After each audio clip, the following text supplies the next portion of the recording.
Warning: the following show features foul language and crappy opinions said either by professionals or under the supervision of professionals. Accordingly, the Riff Report and the producers must insist that no one attempt to repeat any vocabulary or shoot any malort featured on this show. 30 racks of PBR. That's for you. Amen, brother. All of Florida, do better. But also, most Americans listen to trash music. That's biological warfare, brother. Like, They're just being a bunch of bitches. fill me, Satan. Fill me. Yeah, they're like, what the What's fuck going on? Is he pulling out his dick? Yeah, it does. I was just fucking with you. And then we'll talk about it here, live, on the Riff Report.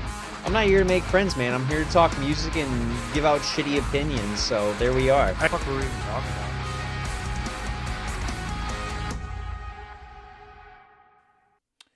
Welcome to the Riff Report, the loudest corner on the internet. I'm Ryan, and as you can see, Tyler is nowhere to be found. And that's because he is dealing with a inner ear infection. Poor guy, but I'm still here to hook you guys up with all things heavy, all things metal, all things punk, alternative. Today, I'm going to be filling you in on some of our new tracks of the week, some releases. We're going to break things up into segments this week since we weren't able to get together for an official release and conversation. So, unfortunately, you're not going to get the commentary that you normally get, but at least you'll get the news. And that's the most important part. So, let's get into it with your new releases. Starting, we've got a new track by A Perfect Circle titled Starless. This was recorded earlier this year and features longtime collaborator Josh Freese on drums. It's a pretty good track, pretty typical for A Perfect Circle. And I just have to say, I'm pretty excited to get some new stuff since we haven't heard from them in quite a while. But Maynard James Keenan is just staying busy. We got a little bit of new Pussifer recently. Sounds like Tool is in the works of putting out some new stuff here soon. But you can never be too sure with Tool. So just enjoy this for now, and hopefully we get some news on a new release, new album from them soon. Next up, we got a new track by our favorites, the Barbarians of California. They put out a new track called The Gnarly Core Class and have announced some big news that their sophomore album titled Megatons will be released on August 21st this year, which is pretty exciting news. I really enjoyed their first album, but I've since come to enjoy the singles and one-off tracks that we've gotten from them this year and late last year. So I'm excited to hear a new and improved sound from them. They're just getting a little more experienced, and everything's sounding great. Next up, we got the track New England Numb by Stab. This features Matt Karakis, not sure, but they've announced that they have signed to Unbeaten Records, and to mark the new deal, they've released this new single with a music video. The feature vocalist comes from the group Citizen, and this track will appear on their debut album, Lost in Maine, due out July 24th, with more details expected soon. So that is exciting. This one was a pretty heavy track, if I remember. Pretty hardcore. Yeah, I'm getting a little refresher course right now, and it's sounding pretty good, pretty heavy, a little post-hardcore at the beginning, turns into some tough hardcore afterwards, so that is solid. Next up, we got another tough track for you. This is even tougher. This is Run Game by Southpaw FLHC. The track will appear on the Florida hardcore band's upcoming album, The Standard, coming out July 31st via Spine Farm. I'm pretty excited about this because these guys are tough and right up my alley. Next up, we got a track by a new band that I just found. They are called AXTY, and they put out a new track called Nothing But Pain. They are signed to Napalm Records, and the release is not all the band has in store for their fans, as they announced via a social media post that the upcoming fourth album, The Pain Made Me Who I Am, is set to be released later this year sometime. We don't have a official date, but we know that there's a new album coming, and I'm sure we'll get a date here soon if you follow them on social media. But this track was pretty good. Definitely on the heavier side. It's got a little bit of metalcore influences in it. You get some clean vocals throughout the song, but for the most part, it's just a pretty heavy hitting track. Next up, we got the track Edge of Entropy by Dead Tired. These guys are the hardcore punk project fronted by Alexis on Fire vocalist George Pettit, which will release their new album titled Hornets of Fall on August 14th via New Damage. This shit is pretty fast, hardcore punk. Kind of reminds me of like a little bit of like Counterparts, a little bit of like Comeback Kid. It's pretty solid. I think I looked it up while researching this band a little bit, and I'm not exactly sure who else is a part of this project, but either way, it is pretty legit. So, check it out. If you are into hardcore punk, that is. The next track that I got is pretty exciting for me. It is by Boundaries, who I've been getting into a lot lately. They released their new single, Only Endless, which is going to be on their upcoming album, Yearning the Beautiful After, coming out July 17th. The Hartford, Connecticut metalcore band paired the track with a new music video shot by Eric Easterday. And I checked out the video for this. It was pretty good, pretty typical for what they've been putting out so far this year. And I just like... these guys do a really good job of mixing clean and really nasty, gritty, pretty tough vocals. I love this guy's tone to his screams. It's got, like I said, it's just that nasty, like gritty, kind of sounds like he's trying to hawk up a loogie while screaming at the same time. I like it. This track was pretty good. It's got a pretty catchy chorus with some lighter, clean vocals, but definitely does not leave anything to be desired on the heavy parts. Next up, we got something that was a little out of left field, but I'm here for it. We got Whip It Remix by Scowl. Apparently Devo themselves have recruited Scowl for the cover/remix of their classic track, Whip It. The single is now available to stream. And it's a good cover. I don't really know what else to say other than check it out. It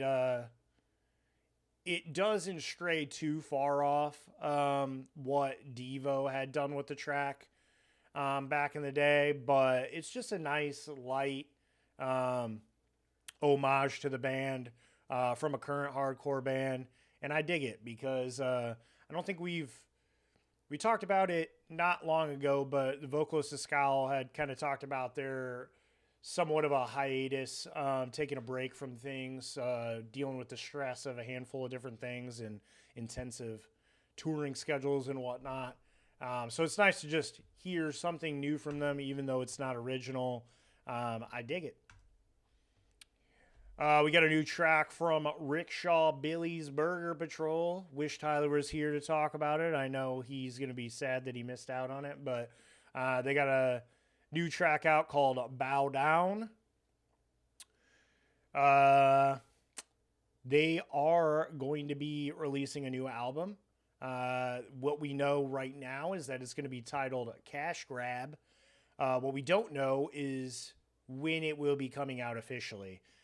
Does sound like we are slated for a release sometime in the fall this year, but we don't have an official release date. These guys are either independent or on a pretty small label, so I would imagine most of this stuff is done on their own. So I guess we'll find out when they're ready to let us know.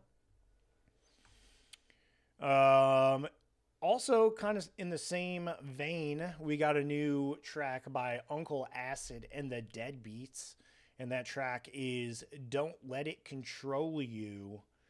They are apparently gearing up to release their next full-length studio album sometime later this year, while that exact release date has yet to be announced. This track is pretty good. Anybody that's into Uncle Acid will take this pretty well. It sounds pretty similar to some of their old stuff, a little more on the lo-fi side, which they're pretty much known for. It's kind of spooky from a Halloween sense. It kind of gives you those like Halloween vibes, but it's got a good groove to it, pretty upbeat. And just overall pretty damn good. Next, we're going to go into a couple of EPs that we got, and then we will wrap things up for this video with quite a few albums. So, first up, we got the long-anticipated EP release by Ablation, titled Lethal Abuse. The new death metal project features Devin Swank of Sanguisugabug alongside Suffocation bassist Derek Boyer and drummer Eric Moradi, with ex-Dehumanized guitarist Rich Nagasawa rounding out the lineup. The 6-track release sticks to a no-frills New York death metal approach, leaning into mid-tempo grooves and blunt force riffing. And I'll have you know, I did not write that, but I couldn't have said it better myself. This shit is, for anybody that's into the bands that these guys are into, or that these guys are in, Sanguisugabug, Suffocation, Dehumanized, it's the finer essences of all of those bands, and fits kind of right in. If you're into Sanguisugabug, this is pretty much the same stuff. I don't mean to shit on them by saying that, but I don't think it's a surprise that Tyler and I kind of think that way about this style of death metal. It is good. I did listen to all of the tracks multiple times, and it's good. I would love to see this live. I probably don't see myself putting this on too often, but it's good stuff. So if this is your style of music, I say definitely check it out. All right, the last EP that we got is a little bit less of an EP and just a little more of an attachment of a previous album, but that is TAFTTR DLC by Carcosa. This is a 2-song set from the Canadian metalcore or melodic deathcore band. And like I said, it is a extension of their sophomore album, The Axe Forgets, The Tree Remembers, where they're leaning into a video game DLC theme for its rollout. One of the tracks is a reworked version of the track Corey Place, featuring 1056 vocalist Aaron Matz. And this track is fucking solid. If you're not familiar with 1056, definitely go check them out. They are fucking good and very heavy. The next track is a Wrigley remix of the track Hindsight. This one is exactly probably what you think when you hear remix. It is electronic. It is techno-y. It's pretty, it's got some pretty heavy bass tones to it, which I dig in this kind of music. And, yeah, I don't know. This isn't exactly my thing, but I think it's cool to kind of cross the genres over with some deathcore. So if you're into these guys, check them out. I got to go back and listen to The Axe Forgets, The Tree Remembers, so I can see the differences between the tracks. But so far, I like what I hear. All right, we're going to move in to albums to finish things off. First up, we got the album Down on Earth by Turnover, which I'm pretty sure, let's see, pretty sure these guys are a Run for Cover band, which, yep, they are. Which makes a lot of sense. I'm a big fan of Run for Cover bands. They all kind of have a similar sound, like a shoegazy, emo, post-hardcore kind of vibe.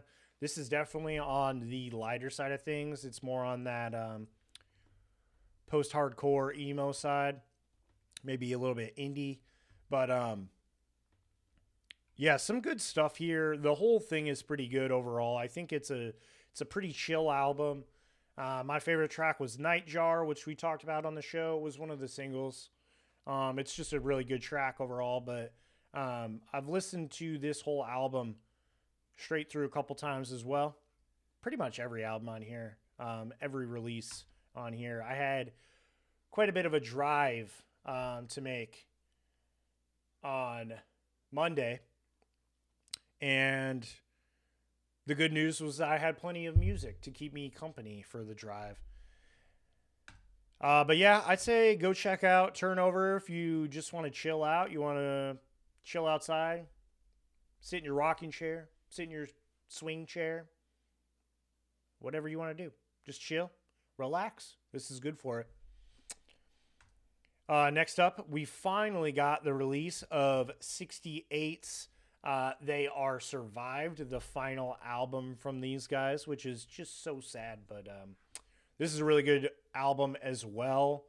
I don't really have much to say about it because it does kind of follow similar vibes of previous releases from these guys. It's pretty much, more of the same, which is not bad because these guys put forth some pretty solid shit. But I'm trying to think what my favorite track was. I'm trying to kind of skim through them right now.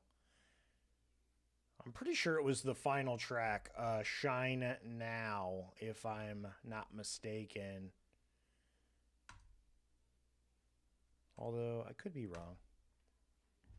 I'm just going to let you guys know, this is a lot harder to do by myself. I need my co-host to bounce shit back. He has a lot of good points, and sometimes I like to tag along and take credit for those points. I'm still rocking my beer though. It's all right.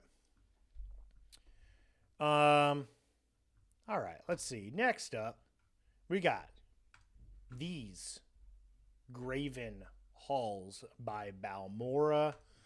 These guys we've talked about a handful of times as well, and they pretty much give me MySpace deathcore vibes. As we've talked about before, the album art kind of gives it away as well. It's pretty much par for the course. You got a pretty typical like black metal-y logo. You got some old English text for the album title, and then you got a pretty cool picture of like a old cathedral being eaten by some sort of monster. Overall, I wouldn't say that I was super impressed with this album, but it is worth checking out. At least one time through, maybe a couple times through. You never know. You could be into it more than I am, but pretty much I think the best songs on here were some of the singles. Ophelia, I think, was my favorite. Inheritance and Solitude, Needles and Rags was pretty good. Towards the end, the very last track, we got a song featuring a handful of artists that I've never heard of, but I think we got like a nice little mix in here of some electronic, some hip hop, some metal. It was an interesting choice for the end of this track, but all in all, album's fine. Nothing to write home to mom about, but we'll see. We'll see what these guys have in the future. I'm pretty sure, this is their first full release. So these guys are just getting started. I won't shit on them too much yet, but we'll see. Next up, another album that I'm pretty sure Tyler was pretty excited about. Hopefully he got a chance to listen to it, although he can't exactly hear very well right now. So he probably didn't get a chance to listen to it. But that was Injury Episode by Static Dress, newer band that we have just recently gotten into. And when I say newer, I mean, looks like they started putting out shit, I think 2020, 2022 maybe. Hard to say in the world of AI, where people just upload shit under other people's pages all the time. A highlight here was Nostalgia Kills, which features Under Oath. And then I'm pretty sure, I think my favorite track on here was the final song, Treading. Super catchy, melodic, yet heavy at the same time. Hospice was pretty good. Little slower, a little bit on the lighter side, but pretty catchy overall. Mail Bomb was pretty good. That one hits off pretty quickly, right in the face. And then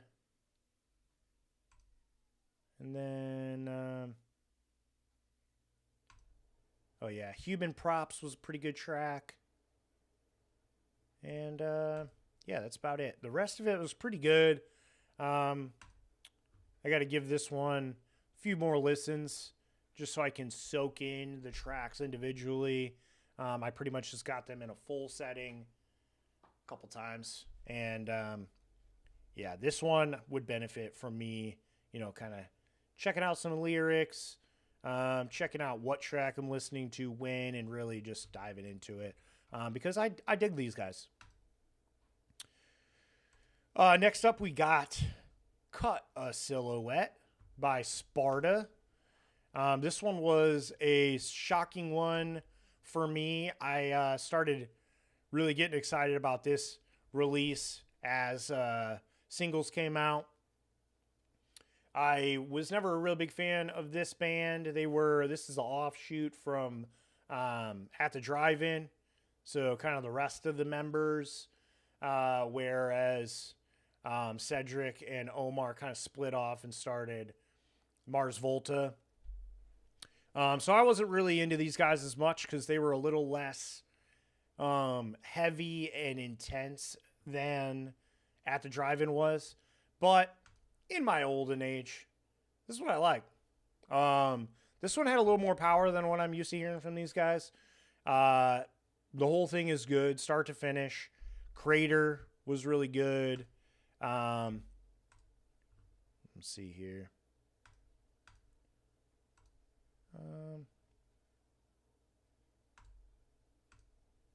I think Everything You Say might have been one of the singles we talked about. Was pretty good. Overall, pretty good. This isn't one that has a ton of super strong standalone tracks, but if you're just trying to jam into some of this style of music, this is a good album. Definitely throw it on a playlist and yeah, enjoy. We got 2 more albums for you.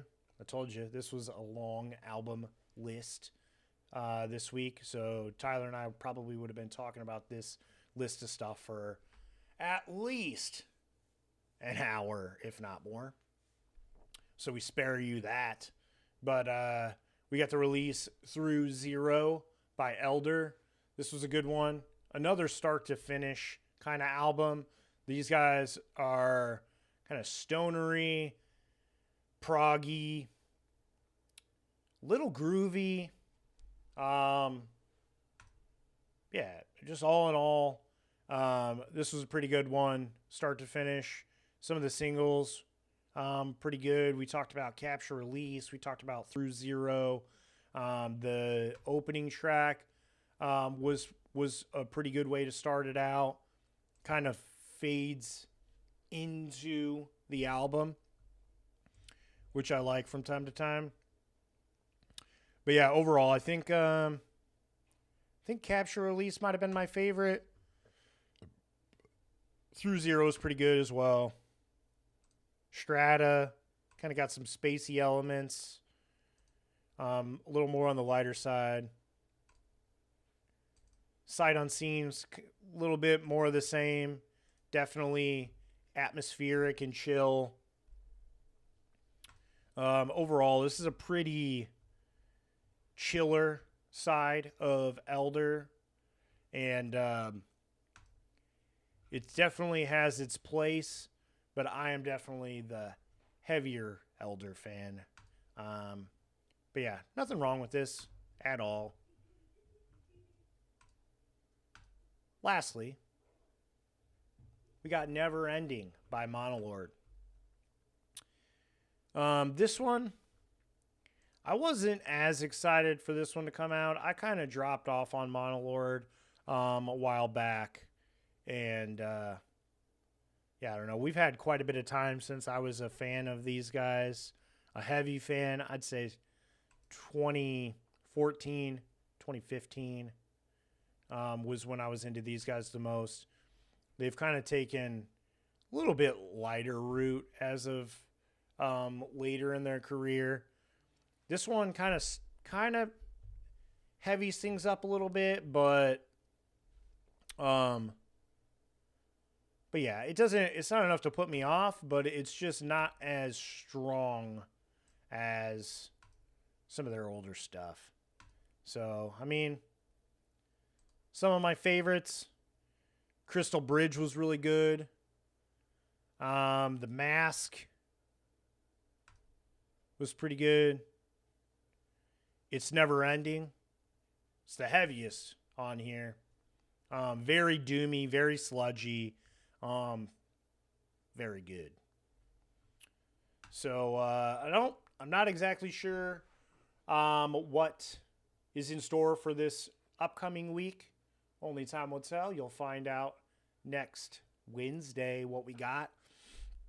But yeah, since Tyler wasn't able to make it here with me, I just decided I put forth all of the effort in to putting this stuff together. So I figured might as well not let it go to waste. And we didn't want to leave you guys hanging if you were interested in checking out this new stuff. So I figured at least I would come on here, give my 2 cents, even though there's not much of it. And I'm missing Tyler. Can't wait till next week for us to get back at things in full swing. But this week, since Tyler and I weren't able to get together, we won't have an after hours for you. So to make up for things, I'm just dragging this content out as far as I can. So when you're listening to this, you will get this release episode tomorrow. You can look forward to some band drama and artist news. And then the next day, you'll get my tour announcements. But for now, I am going to wrap it up and go continue on with my day and drink my beer. So for now, I'm going to do what I always do. I'm going to ask you to follow our shit. We're on Instagram at the.riff.report. Most importantly, we are on YouTube at the Riff Report News, where we're putting out new episodes every Wednesday morning for your regular weekly news and releases. And then after hours every Friday at 6 p.m., where we change things up, have a little bit of fun, and hopefully is good entertainment for you guys. And I know we got some good stuff in store for very soon. So excited for that to happen. But if you are watching this on YouTube right now, please like, subscribe, hit that bell icon in the corner. I don't know if it's which corner it's in. So hit the bell icon in the corner, and so that you can get notified every time we put out new videos. But for now, stay loud, stay angry, and I'll catch you in the pit.